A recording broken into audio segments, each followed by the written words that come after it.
Il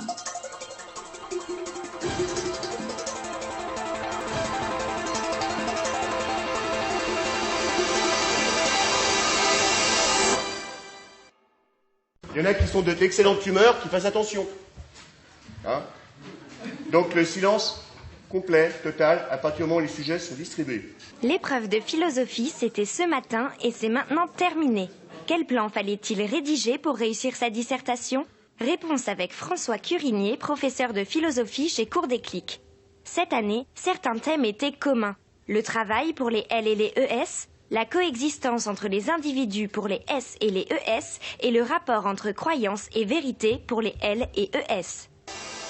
Le bac de philosophie de l'année 2012 aura été difficile pour les lycéens dans la mesure où il aura fallu à la fois connaître quasiment l'ensemble du programme, il aura été difficile de faire l'impasse sur un domaine, et en même temps fournir une réflexion personnelle extrêmement dense, sans quoi c'est le hors-sujet ou le récit de cours banal qui conduit à la mauvaise note, assurément.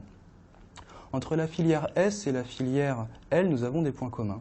D'une part, avons-nous le devoir de chercher la vérité pour la filière S? Toute croyance est-elle contraire à la raison pour la filière L? Alors évidemment, ces sujets mettent en avant l'idée, enfin les thèmes développés pendant l'année du rapport entre croyance et vérité, dans lequel il fallait comprendre absolument qu'il fallait dépasser les antagonismes. Avons-nous le devoir de chercher la vérité? Il y a une incompatibilité entre devoir et recherche. La recherche, par définition, est quelque chose de personnel. Il fallait donc mettre en avant l'idée de liberté, la liberté de choix. Alors que dans toute croyance est-elle contraire à la raison, nous étions vraiment plus proches d'un sujet scientifique, ce qui est contradictoire finalement, puisqu'il s'agit de la filière L, dans laquelle il fallait connaître de façon précise le programme, notamment les repères, croyance, raison, en mettant en avant la différence entre contraire et incompatibilité. Donc dans quelle mesure croyance et raison sont-ils bel et bien contraires sans être incompatibles? D'autre part, nous avons les deux sujets, que gagne-t-on en travaillant pour la filière L? Et le sujet, travailler, est-ce seulement utile pour la filière ES? Deux sujets qui en apparence sont similaires et que pourtant il faut traiter de façon complètement différente.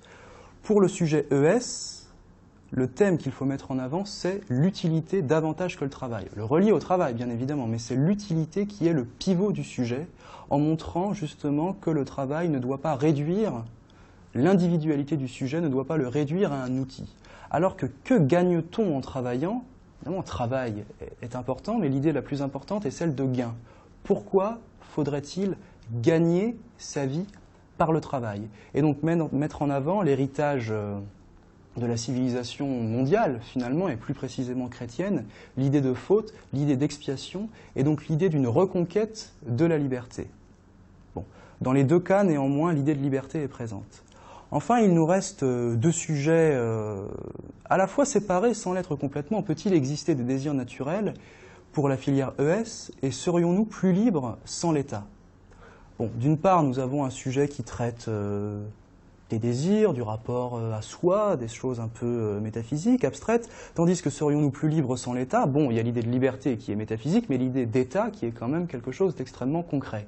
Néanmoins, ces deux sujets ont en commun de s'interroger sur la coexistence, finalement, d'individus. Comment des êtres humains qui désirent, qui ont des désirs naturels et parfois incompatibles, peuvent-ils coexister au sein d'une communauté réglementée, donc évidemment qui implique un renoncement d'une partie de la liberté, sans pour autant y renoncer complètement.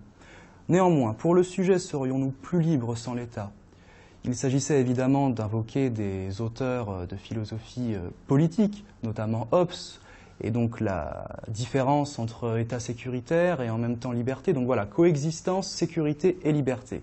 Tandis que peut-il exister des désirs naturels mettait en avant l'idée d'un choix de vie finalement. Comment est-il possible de vivre heureux si nous ne pouvons pas réaliser tous nos désirs? Et dans ce cas-là, nous serions condamnés à vivre dans la frustration et dans le malheur. Donc comment réussir à vivre, peut-être à accepter la frustration sans que cette frustration implique un perpétuel malheur? Voilà, donc des sujets à la fois différents, tout en ayant une base commune. Il s'agissait donc de comprendre que la différence se faisait sur un terme.